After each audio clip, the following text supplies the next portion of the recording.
አሰላሙ አለይኩም ወራህመቱላሂ ወበረካቱ። ውድና የተከበራችሁ የቻናላችን ቤተሰቦች እንዴት አደራችሁ? እንዴት ዋላችሁ? ሁላችሁንም እንደ ሰዓት አቆጣጠራችሁ ሰላም ብያለሁ።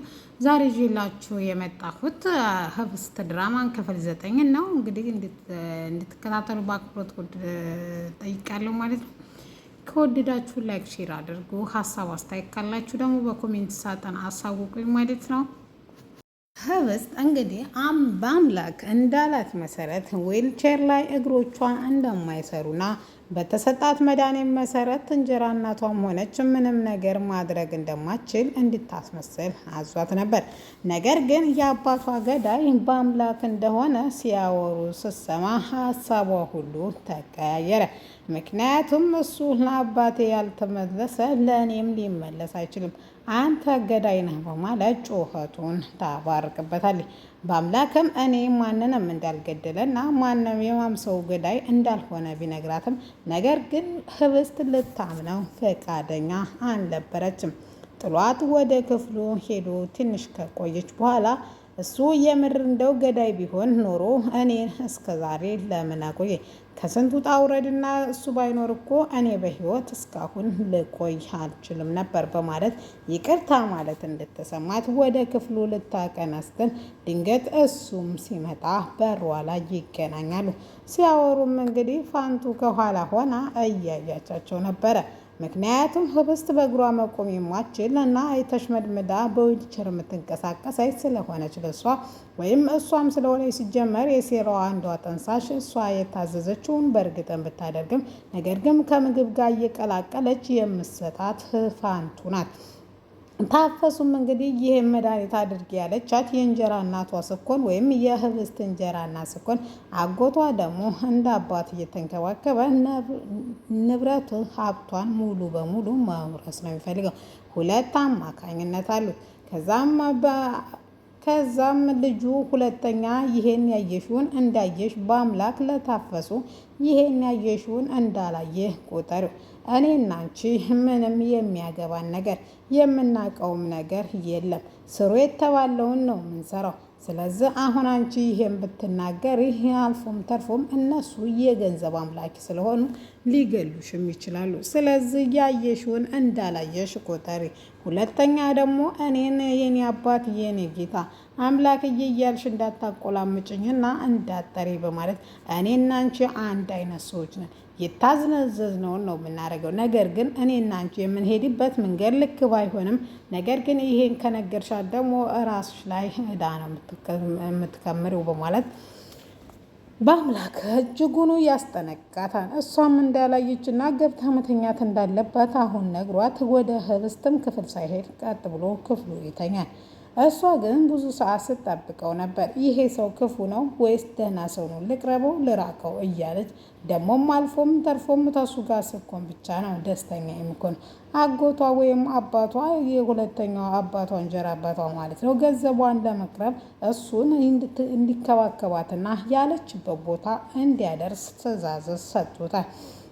እንቅልፍ ያጣው አባቷ ምን ማድረግ እንዳለበት ግራ ገብቶት እንዴት አድርገን ነው ገንዘቡን በእጃችን የምናስገባው ሲልም እሱ እንደምንም ብለን እያንከባከብንና በሀሳብ ወይም እኛ ጥሩ ሰው መስለን ወረቀቱ ላይ እንድትፈርምልን ማድረግ ነው ሲልም ሚስትዬ ግን ነው እንደዛማን አይሆንም። አሁን በሳምንት ውስጥ ዊልቸር ላይ አሽመድምጄ አያስተኝቻታለሁ። ቀጣይ ፓርቲ የሚሆነው ደግሞ ቀጥታ ወይም በተስፋ በዚህ ምድር ላይ ቆርታ ማንም ሰው እንደሌላ ተገንዝባ ህይወቷን ምርር ብላት በዚህ በምድር ላይ መኖሯ ትርጉምና ዋጋ እንደሌለው እንዲሰማት ነው የማደርገው። ከዛም ህይወት ላይ ተስፋ ስቆርጥ ቀጥታ ትፈርምልናለች። ይሄ ነገር ልክ አይደለም ቢልም አባቷ ነገር ግን ነው በማለት ለማንኛውም ሁለቱንም መንገድ እንሞክራለን። አንቺ ያልሽኝ ሀሳብ ወይም ብልሃትነት የተሞላበት ስለሆነ ሀሳብሽን አጥለውም የተሻለ ሀሳብም እንድትሰጪ ነው ፈልገው። አንዳንዴ የሆዴን ሳማክር እሺ አንቺ ደግሞ ባሽሙርና በነገር ትወዱኛለሽ ሲላትም አንተም እንደ ሽማግሌ ነገር ማወዛወዝ ትጀምራለህ። ሌሊቱን ሙሉ ቁጭ ብዬ ነው ያደርኩት። ሻወር ልግባና አሁን ወደ ስራ መሄድ አለብኝ ሲልም ሻወሩን ወስዶ ሲወጣ ታንፈሱ ወሬ ስታዳምጥ ስላደረ ቁርስ አልቀረበም ነበር። ምንድን ነው ብላ አሰሪዋ አናቷ ላይ ስጮህ ወይም እንጀራ እናቷ እሷም ቁጭ ብላ እንዳደረ ስትልም ምንድን ነው ስትላትም ያው ሳስብ ልቤ ስትል ያንቺ ልብ ማሰብና መምታት ከጀመረ እኛ ቁርስ አንበላም ስትልም ኧረ እትዬ በጣም ትበላላችሁ አሁን አቀርባለሁ ብላ ታፈሱ ወደ ስራዋ ትሄዳለች።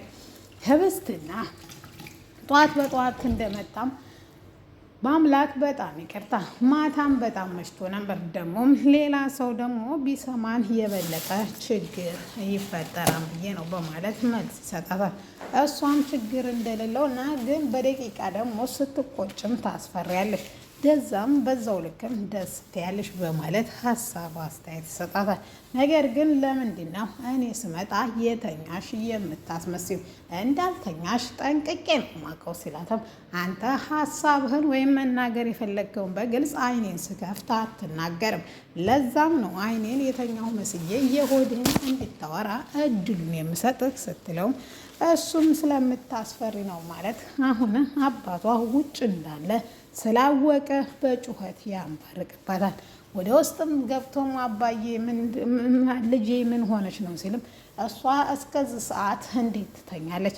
ምን ያሞላቅቃታል? የማንንም ሞልቃቃ የመንከባከብ ግዴታ የለብኝም ሲልም ግዴታ ነው፣ አንተ ደግሞ አጎቷና ስለዚህ ይችን ልጅ የመንከባከብ ግዴታ አለብህ በማለት ትዕዛዝ ይሰጠዋል።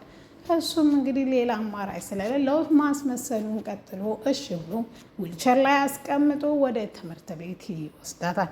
ነገር ግን ትምህርት ቤት ሳይሆን የምትሄደው ጓደኛው ቤት ነበረ።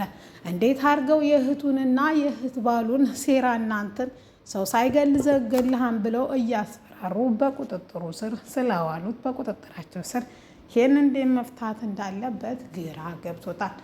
እሺ በቃ ያላችሁት ሁሉ ይሁን ብሎ እነሱ ስራ ቦታ ሲሄዱ ስራውን ለመስራት እንዲያመቸው ፋንቱን ሌላ ስራ አዞ እሱ ደግሞ ወረቀታቸውን መበርበር ይጀምራል። ክፍላቸው ገብቶ ያገኘውን ወረቀት ፎቶ አንስቶ ወደና ማምላክ ወይም ወደነ ህብስት ጋር ሲሄድም ጓደኛውን ልብስ ቀይራ ዩኒፎርም ስለሆነ ምሳቸውን በልተው ፏ ብለው ነበር። ይሄን ያየው በአምላክ በጣም በቅናት ቀጠለቅ ርሬና እንዴት እንደዚህ ታደርጋለች? ጭራሽ ክፍሉንም ታቂልኛለች ሲልም አረ ኳስ በመሬት ቢልም እሷ ግን በፍጥነት ዩኒፎርሟን ቀይራ ትመጣለች።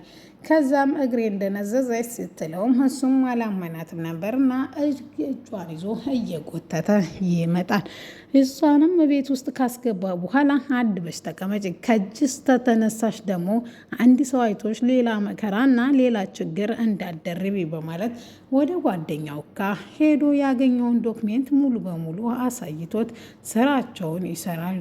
ትንሽ ሰዓቱ ከተቀየረ በኋላ ወይም ትንሽ ከቆየ ምሽቱ በኋላ ወደ ቤት ተመልሶ ነገር ግን እራቷ ስታመጣለት ታፈሱ ከኔ ጋ ነው፣ ከኔ ጋ እኮ እኔና በአምላክ ብዙ ነገር ማድረግ ቆየን ስትልም ንዴቷን መቆጣጠር ያቅታታል። ከዛም ብድግ ብላ ወደ በአምላክ ክፍል ትመጣለች። ከመጣችን በኋላ ለምን እንዳልመጣ በንዴት ትጠይቀዋለች። እሱም እንዳተመቸውና ስለመሸ ነው ያልመጣሁት። እንዴ ገና ቅድም ጀምረህ እንደመጣህ እኮ ታፈሱ ነግራኛለች ሲልም ውሸት እንደነበረ ሲነግራን ነገር ግን እዛው ቆማ እግሯን መንቀሳቀስ ያቅታታል። በአምላክም ምን ሆነሽ ነው ሲላትም እግሬን ደነዘዘኝ፣ አልፎ አልፎ ደነዘዘኝ ትለዋለች። ነገር ግን መድኃኒቱ ውስጥ ባለፈው የሚጠጣ ውስጥ ስለሆነ ያሁኑ የምግብ ውስጥ ይሁን ጥርጣሬ እንጂ ፈጽሞ ይህን ያደርጋታል ወይም እየሰጧት ነው አውቃ ሽባ እናደርጋታለን ስላሉ ዊልቸሩን ስለገዛችላት ሽባ ነኝ ብለሽ ቁጭ በይ እንጂ መድኃኒቱን እስከዛሬ እየተመገበች እንደሆነ ወይም መርዙን እየሰጧት እንደሆነ በአምላክ ፈጽሞ አያውቅም። ነገር ግን ተደጋጋሚ ነገር ከተከሰተ ሐኪም ቤት እንሄዳለን ሲልም ዛሬ ግን እግሮቿ ሁለቱም መንቀሳቀስ አቅቷቸው ተዝለፍልፈው ይወድቃሉ። በአምላክም ህብስት ብሎ ቢጠራም ቢጮህም ምንም ዋይ በይ የለም ነበረ። ከዛም አንጠልጥሏት ታቅፏት ወደ ሐኪም ቤት ሲወስድ ታፈሱ ግን ከኋላ እየሄደች እንዴት ወገቡን ትቆርጨዋለሽ? ገደልሽው እኮ አንቺን የምታክል ሴት እንዴት ይሸከማል? በማለት ትነዘንዘዋለች። አሁን ካጠገቡ እንድትሄድና ማንም ሰው እንዳያናግረው ጠይቋት ወደ ሐኪም ቤት ሲበር ሄዷል። አስመሳዩ ደግሞ የእህቱ ባል ዛሬም ልጄ ማለታቸውን ቀጥለዋል። ውድና የተከበራችሁ የቻናላችን ቤተሰቦች ህብስት ድራማ አዲስ ክፍል ሳቀርብላችሁ የመጀመሪያ ነው። ከወደዳችሁት ላይክ ሼር እያደረጋችሁ በኮሜንት ሀሳባችሁን አሳውቁ።